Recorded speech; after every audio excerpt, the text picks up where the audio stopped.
অনেকগুলা কারণ। আসরের নামাজের সময় জোহরের পরে খানা খায় অনেকে ঘুমায় আর ওঠে না, উঠতে উঠতে অলসতা করে। আবার এক শ্রেণী বাজারে যায়, বাজার করতে করতে ভুলে যায়। আরেক শ্রেণী খেলতে যাওয়ার কারণে আসর ভুলে যায়। এই জন্য হাদিসের কিতাবগুলোতে আপনারা তালাশ করলে দেখবেন ফজর, আসর আর এশার নামাজের গুরুত্ব অনেক বেশি দেওয়া হয়েছে। কোন নামাজ? ফজর, আসর, এশা। কেন? কারণ এই তিন নামাজে মানুষ বেশি অলসতা করে। এই তিন নামাজে মানুষ বেশি অলসতা করে। ফজরেরটা আর কি বলবো, আমাদের শুধু এটা বইলা লাভই নেই। ফজর, ঠিক না? ফজর কিন্তু আমাদের বিভিন্ন জায়গায় পড়া হয়। তো মাশাআল্লাহ অনেক সময় আমি এবং মুসল্লি আমরা 2-3 দিনই থাকি এরকম। এটা কেন? অনেক সময় বিভিন্ন কারণে দেখা যায় বিভিন্ন মসজিদে ফজর পড়া হয়। গতকালকে ঝড় হয়েছে আপনার মাগরিবের সময়, 5টা মসজিদে কোনো মুসল্লি পাইনি। গতকাল মাগরিবের সময় আমি মসজিদে মাগরিব জামাতে পড়ার জন্য আমি নিজেই ড্রাইভ করতেছিলাম। তো যাইতে যাইতে এক জায়গায় যাইতেছি, এক গাড়িতে একাই ছিলাম, একাই ড্রাইভ করতেছিলাম। তো যাইতেছি যে সামনে মসজিদে বলবো মুসল্লি নাই, পরেরটাই বলবো কেউ নাই, পরেরটাই বলবো কেউ নাই, পরেরটাই কেউ নাই। আরে ঘটনা কি? নাই কেন? তো ঝড়ের কারণে কেউ আসতে পারে নাই, হয়তো বাড়িতে বলে নিয়েছে। অবশেষে শেষে গিয়ে এক জায়গায় পড়ছি, যাই হোক আলহামদুলিল্লাহ তাও পড়ছি এক মসজিদে। রাসূলুল্লাহ সাল্লাল্লাহু আলাইহি সাল্লাম আসরের গুরুত্ব বেশি দিয়েছেন। সহিহ বুখারীর 552 নং হাদিসের বর্ণনা।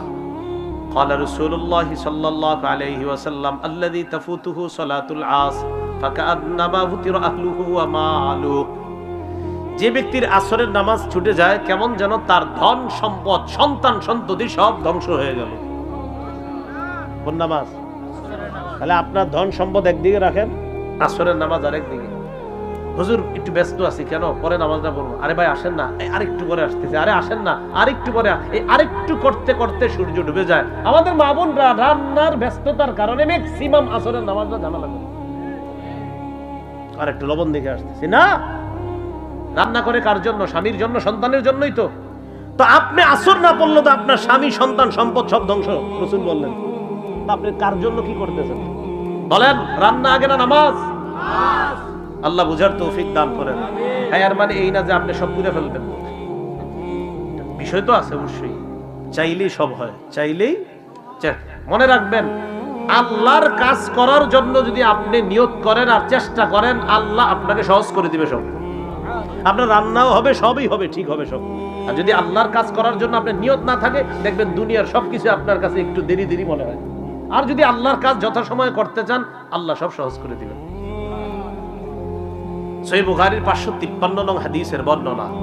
قال رسول الله صلى الله عليه وسلم من ترك صلاة العصر فقد حبط عمله। আল্লাহ নবী বলেন, যে ব্যক্তি আসরের নামাজ ছেড়ে দেয় তার আমলনামা কেমন যেন বরবাদ হয়ে গেল। তার আমলনামা বরবাদ হয়ে গেল যে আসরের নামাজ ছেড়ে দিল। রমজানে নামাজের এই অভ্যাস সারা জীবন ধরে রাখার তৌফিক দান করেন।